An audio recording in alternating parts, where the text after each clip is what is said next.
Hoxe se está volvendo a falar do catálogo de medicamentos, do recurso do Goberno Central frente a ese catálogo.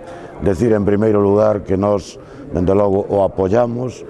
Creemos que Galiza ten dereito, porque ten competencias en sanidade, dende logo a forrar gasto sanitario pola vía da utilización de xenéricos. Polo tanto, estamos en contra absolutamente do recurso presentado polo Goberno Central, pero tamén convén decir que o Partido Popular entra en contradición coas súas propias afirmacións, non?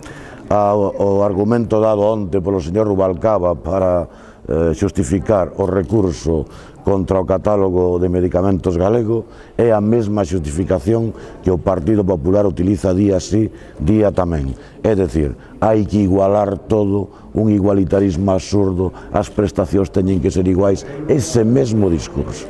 É dicir, que o Partido Popular e o señor Núñez Feijóo naturalmente entra en contradición na práctica coa filosofía que defende día sí e día tamén, e debería ser un elemento de reflexión, porque nós si decimos que o que fai falta é máis autogoberno, máis capacidade real de decisión, e isto é unha mostra de que si fai falla, que non podemos estar sometidos constantemente pois a decisións, a arbitrariedade do Goberno Central, simplemente porque ao final Galiza non pode decidir sobre unha cuestión tan básica, tan elemental, tan razonable como aforrar gasto sanitario vía utilización de xenéricos.